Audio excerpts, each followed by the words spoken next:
Hello, everyone. Welcome to our virtual session. Thank you for joining us.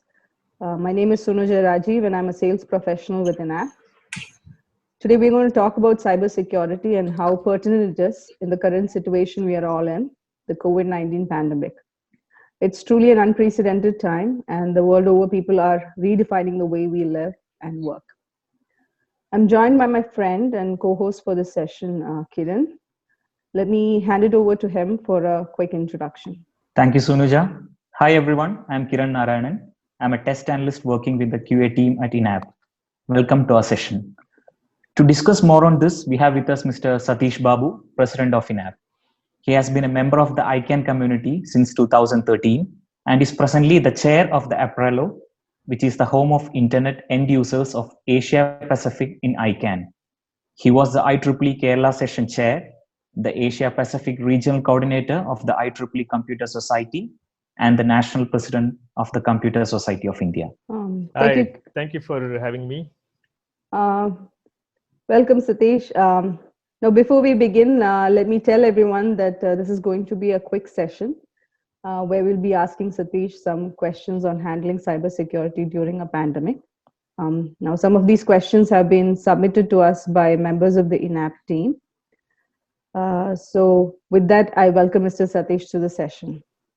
So the first question I have for you is, how has this whole arrangement of working from home been for you? I mean, it's just pretty new to us. As IT professionals, is not something new to us, but this is probably the first time we've been expected to stay at home for an extended period of time. I'm sure this must be very challenging for you as someone who has a very packed schedule and someone who travels a lot. Right. So most of us of the IT industry who've been traveling a lot, we have had our offices basically work out of our laptops. So that part is something that we are used to. But the sheer scale of the present situation where a very large number of people are working from home and the number of hours that they spend in front of the home machines or their laptops at home. So this particular situation is unprecedented and it's all new. Right. It's like we are living in a pretty new normal, or rather you can say that we are defining the new normal for us. I think I'll now hand it over to Kiran for some of the questions that we have from the team. Hello, Satish.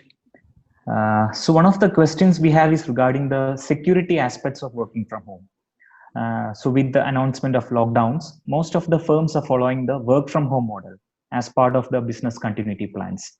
And this is entirely different from working in the digitally secure environments of offices. So in such a case, what are your thoughts on the main digital challenges to business continuity plans since the COVID-19 outbreak? Yeah, see, the main difference between working from the office and working from home is that in the office, we have a very capable team, which ensures that all the critical infrastructure, as well as workstations, basically all the digital infrastructure is well guarded and updated with all the necessary patches. This goes on an ongoing, continuous basis. And the rest of us who work from office, we can be sure that our perimeters are very carefully guarded. And it's not easy for any threat actors to come into the perimeter. But this is not so at home, because the so-called critical infrastructure here are not really industrial strength infrastructure. These are home routers, these are Wi-Fi access points, and home computers. Many of these computers have probably not been used heavily for a long time.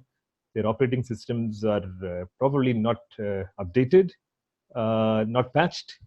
And therefore, there are possibly many risks that are lurking behind the home infrastructure that, given the very short notice we had to set up this whole work from home thing, we have tried our best to ensure that we do an audit of these home systems.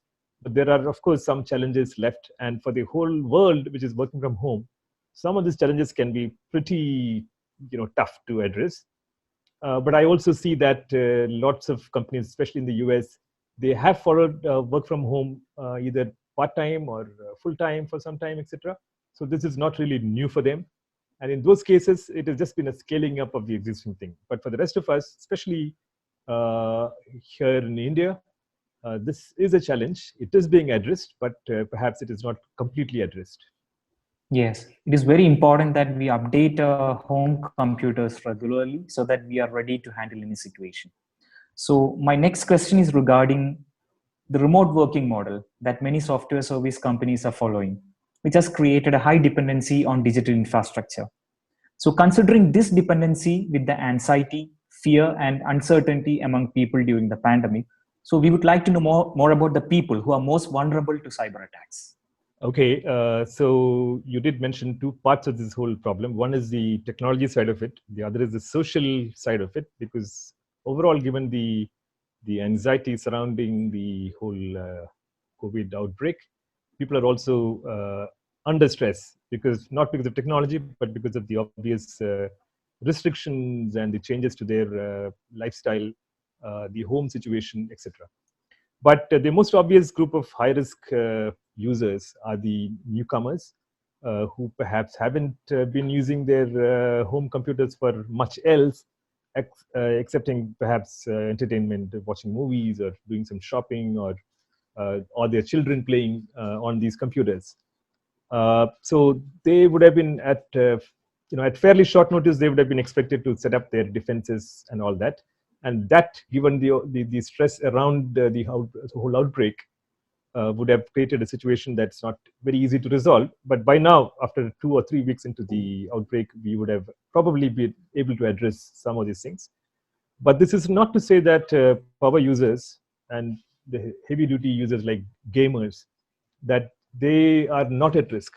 They are also at risk, because we are seeing a entirely new set of threat vectors, more intense attacks, and broad spectrum attacks targeting nearly everybody, just a sweep of IP addresses, which are now become much more prevalent. And a number of institutions and organizations are actually now warning users about it. Of all these threats, perhaps the most widespread is still phishing, mostly using a generic email that comes to you saying something about COVID, or with an attachment that is obviously malicious. And since it is about the COVID outbreak, and it may have a very tempting subject line, many of us may be tempted to click on the attachment and see it. But this could be a very dangerous thing to do, because this is a vector for pushing in malware into your machine. There are also much more carefully crafted spear phishing mails. These are actually personalized. They study the victim, and they use the style that he or she is used to getting emails from their friends, and it's a very carefully handcrafted email, and that has got even a higher success rate, because people trust these things as coming from one of their friends. So those are phishing certainly is one of the most dreaded problems today. The second most prevalent attacks are the usually it's been going on for some time now, all the SMB and basically remote access protocols, which are exposed to the internet, in particular on the Windows platform, because there have been a series of unfolding vulnerabilities which have been used and reused by many threat actors all along for the last 3, 4, 5 years. In addition to these, there are also mobile phone-based, Android and iPhone-specific threats. And of course, we have the traditional, things like the DNS attacks, distributed denial servers, keyloggers, social engineering, etc., which have always been happening in the background. And finally, we should also mention social attacks, not exactly social engineering, but things like fake news, which can be dangerous in the current context when people are already stressed out, they're already anxious. And although these are not per se cybersecurity issues, these are often used to distract users and make them more vulnerable to all these phishing and other kinds of attacks.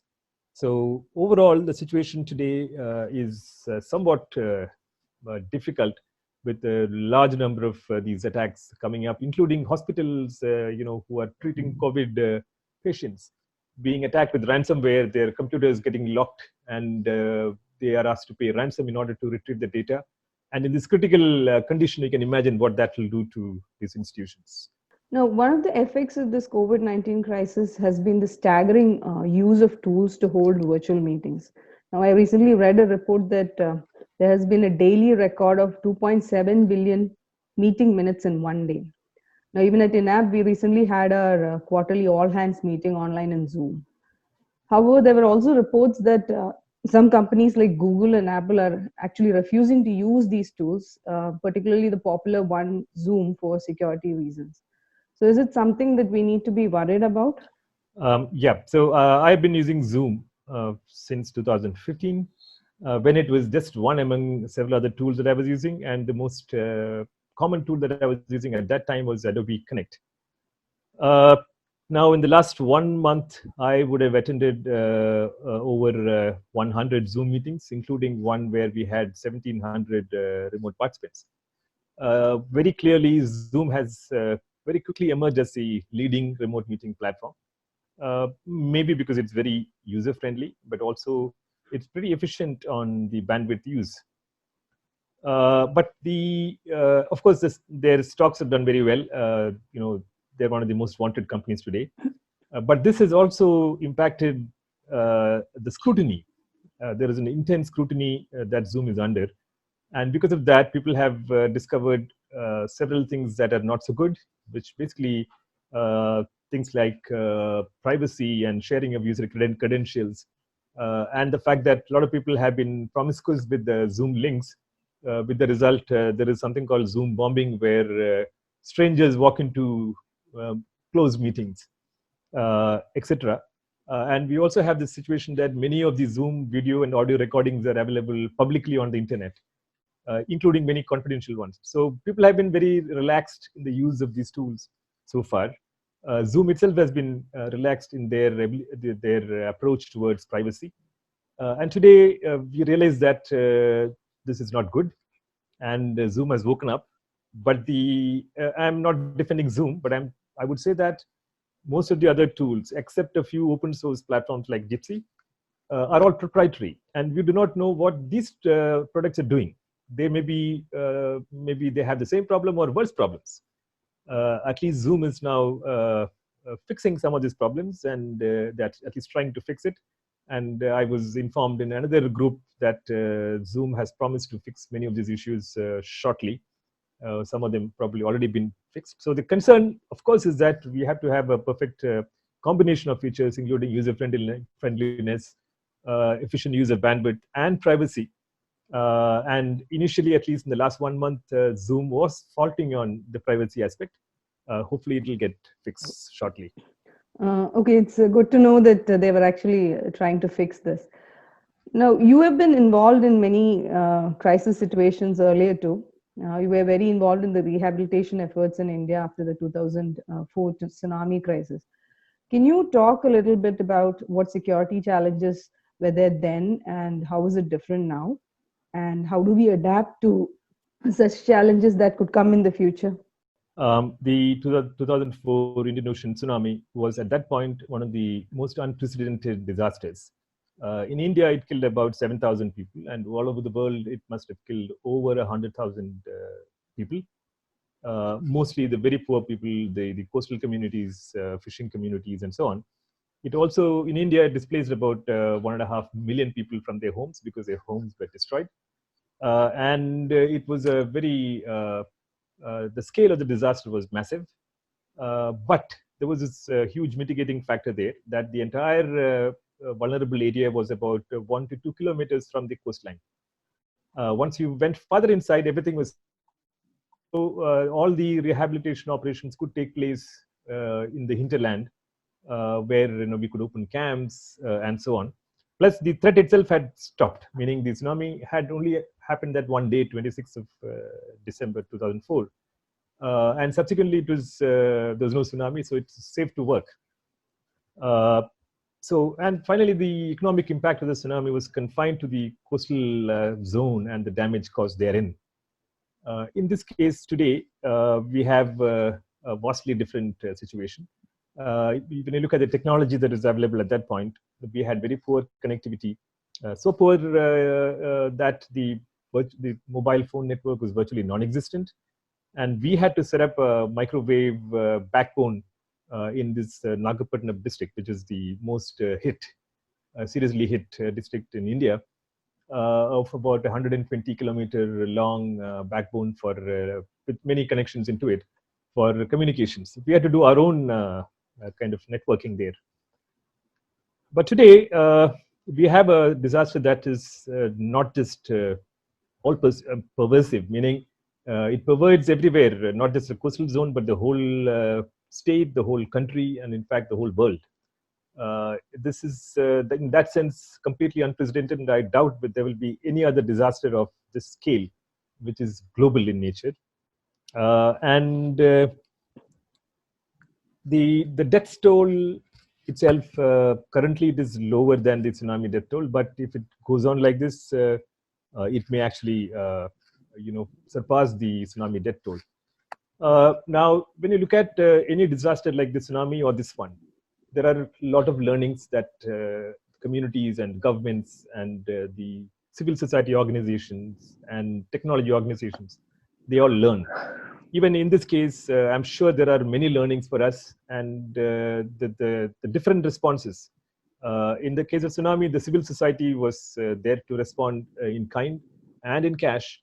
They came forward, many organizations, many individuals did come forward to help and support.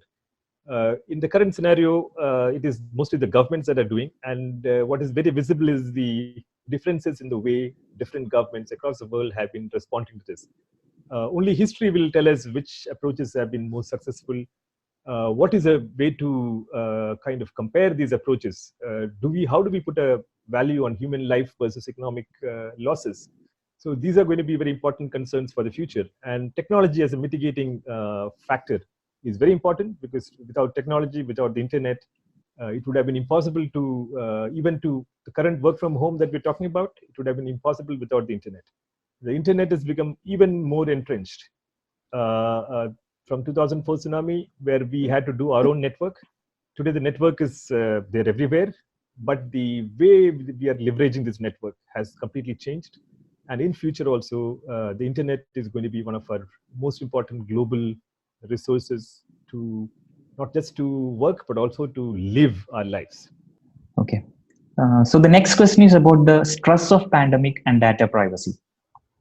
We feel that the stress of pandemic makes people vulnerable in general and will certainly make them vulnerable to social engineering as well.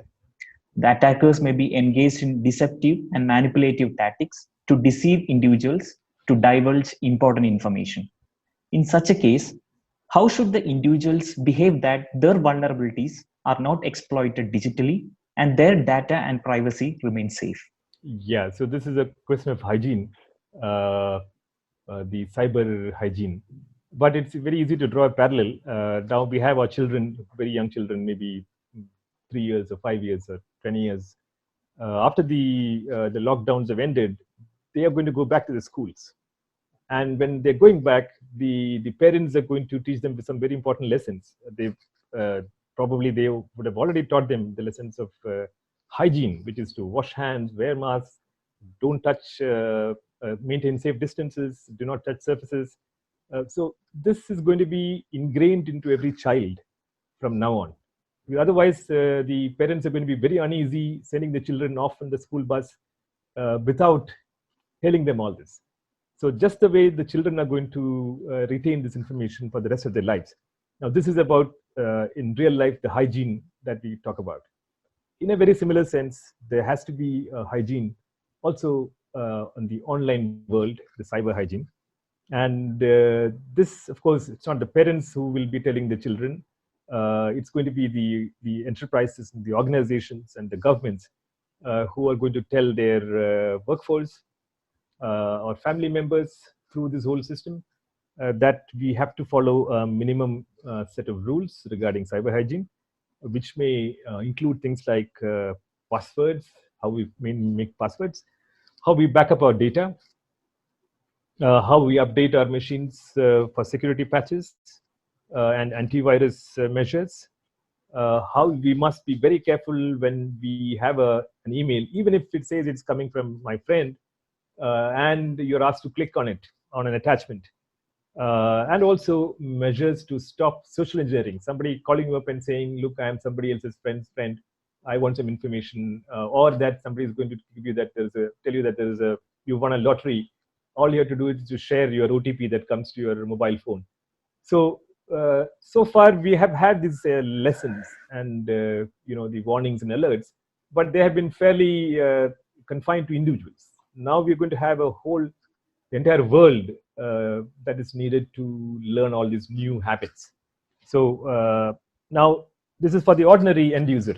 Now when you come to the developers, like we work in an IT company, and our people are all developers, the situation is far more complex, because the way they use their machines is different from end users, and our IT services people, the infrastructure people, will have to ensure that they bring up everybody to the same level on this cyber hygiene set of practices. Okay, and what policies the organizations must frame to protect the data, infrastructures, and assets from attackers? Or what must be strategies of the organizations to maintain cybersecurity for the digital infrastructure going forward? Yeah, so when we say work from home, in our case, in an IT company, we mostly think about the developers. Okay, they have to do their programming, their team, they have to share code, they have to check it into the same CVS or GitHub or whatever.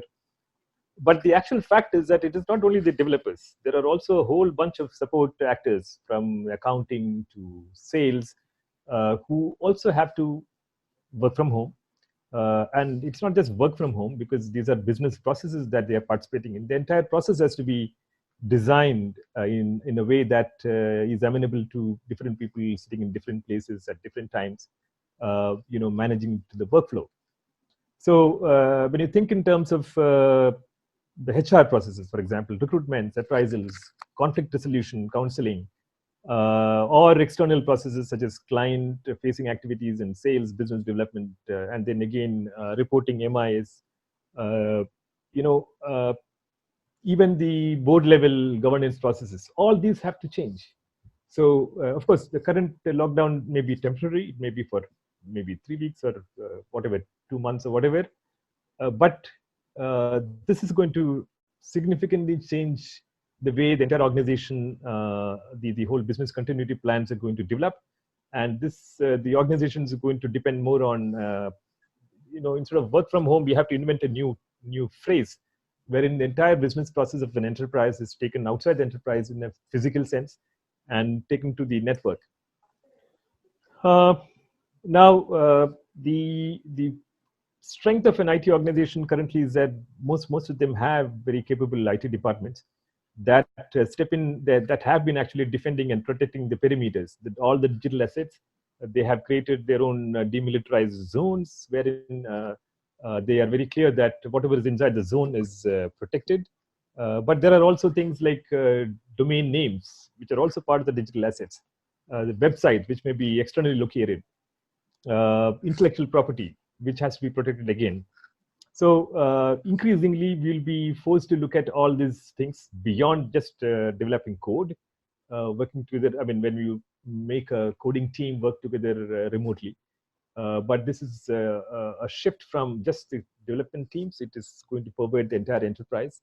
And we therefore have to think of managing these complex processes of all the departments of an organization or an enterprise.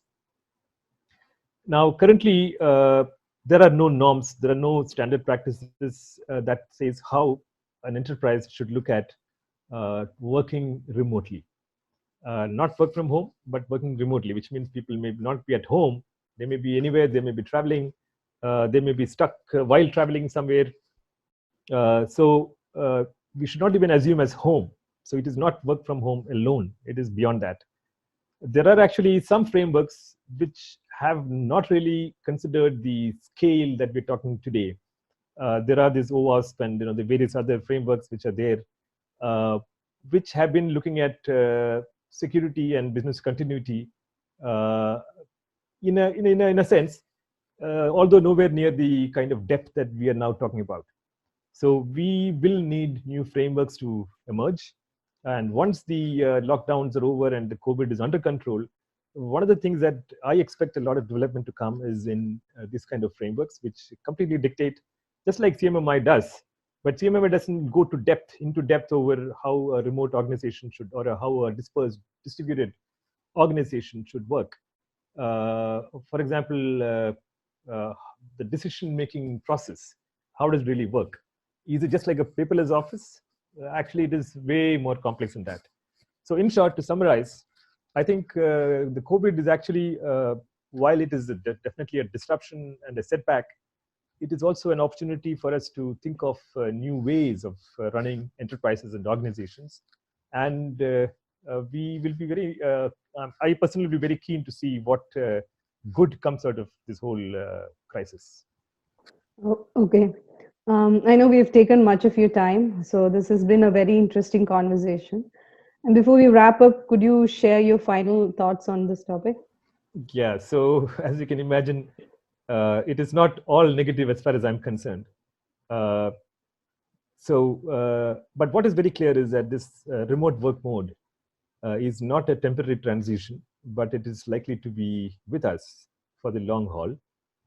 And therefore, we have to, an IT organization like us, as well as even much larger organization like the government, will have to change themselves in terms of their business processes, as well as cyber security and cyber hygiene and so on, all that we discussed in this call. As you will, as you can see, this will affect not just the organization's internal workforce, but also all their supply chains, both forward and backward. So that would include clients, end users, contractors, everybody that the organization is in touch with. So only then that can we say that the organization is effectively virtual and distributed. So that is calling for a massive, kind of transformation. And this is going to be a longer term transformation. But then, although it's a very massive overhaul of how we are working, there are actually there's going to be a number of benefits for the organization. It is going to be more efficient because the communications are instant. It is going to lower the costs. As you can see, we don't, the kind of commute that we do, all the buses running up and down. If somebody has to, of course, look at the cost after this is over, I'm sure companies will look at the total cost structure and how it has impacted them, how the lockdown has impacted. And I'm sure that we are going to save money, within the organization. Therefore, higher profits. The staff are likely to be more satisfied by and large, although people with young children, etc., they may have a lot of distraction. It is not easy to work from home, although you might get some extra time for not going commuting. So that time is saved, but still working from home has its own challenges. And until you settle down into a rhythm, it may be in the short run disruptive, but eventually I think staff will be happier working from home. And the most important advantage to me, because just before this thing hit us, we were facing a climate crisis. And magically, in a way that nobody thought possible, the whole world has been cleaned up. This is incredible, and I'm so happy, and this, somebody has to kind of put this in monetary terms. It's a huge, huge benefit. So we have a cleaner planet today. And therefore, looking forward, I think these advantages also will be very important when we are going to decide how we're going to work for our future. Satish, thank you for sharing your perspective on the topic. This has been a very interesting session, and we thank you for your time. Thank you. Thank you very much, and bye.